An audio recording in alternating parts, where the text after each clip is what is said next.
রাষ্ট্রীয় ও সাংবিধানিকভাবে স্বীকৃতি পাবে জুলাই গণ অভ্যুত্থান, যা সংবিধান সংশোধন করে তফসিলে যুক্ত করবে নির্বাচিত সরকার।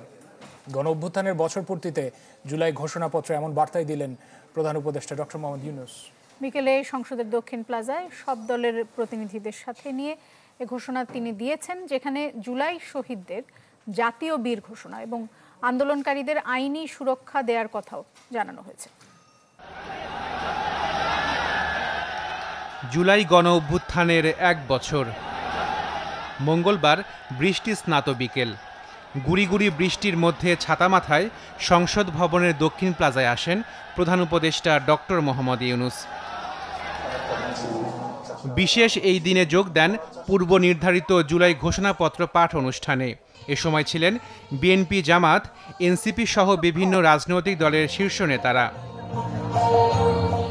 জাতীয় সঙ্গীতের মধ্য দিয়ে শুরু হয় অনুষ্ঠান। জুলাই শহীদদের স্মরণে পালন করা হয় ১ মিনিট নীরবতা। বহুদলীয় গণতন্ত্র। এরপর রাজনৈতিক নেতাদের সাথে নিয়ে ঘোষণাপত্র পাঠ করেন প্রধান উপদেষ্টা ডক্টর মোহাম্মদ ইউনূস। ৫ই আগস্ট ২০২৪ সালে গণ অভ্যুত্থানে বিজয়ী বাংলাদেশের জনগণের আকাঙ্ক্ষার প্রতিফলন হিসেবে এই ঘোষণা প্রণয়ন করা হলো। প্রধান উপদেষ্টা ঘোষণা করেন, গণ অভ্যুত্থান রাজনৈতিক ও আইনি দিক থেকে বৈধ এবং আন্তর্জাতিকভাবে স্বীকৃত। শহীদদের জাতীয় বীর ঘোষণা করে জানান, আন্দোলনকারীদের দেয়া হবে আইনি সুরক্ষা। বাংলাদেশের রাজনৈতিক ও সাংবিধানিক সংকট মোকাবেলায় গণ অভ্যুত্থানের মধ্য দিয়ে ব্যক্ত জনগণের সার্বভৌমত্বের প্রত্যয় ও প্রয়োগ রাজনৈতিক ও আইনি উভয় দিক থেকে যুক্তিসঙ্গত, বৈধ ও আন্তর্জাতিকভাবে স্বীকৃত।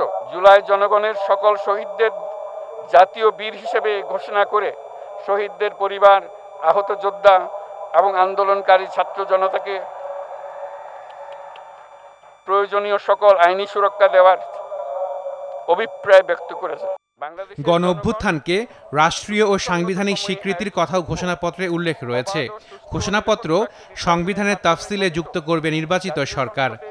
ছাত্র গণ অভ্যুত্থানের ২০২৪-এর উপযুক্ত রাষ্ট্রীয় সাংবিধানিক স্বীকৃতি প্রদান করা হবে এবং পরবর্তী নির্বাচনে নির্বাচিত সরকারের সংস্কারকৃত সংবিধানের তফসিলে এই ঘোষণাপত্র সন্নিবেশিত করা হবে। দেশের জনগণের আকাঙ্ক্ষার প্রতিফলন হিসেবে এই ঘোষণাপত্র প্রণয়ন করা হলো বলেও উল্লেখ করা হয় ঘোষণাপত্রে। সবাইকে ধন্যবাদ।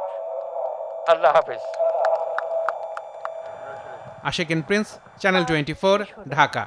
রাজনৈতিক নেতৃবৃন্দ সহ উপস্থিত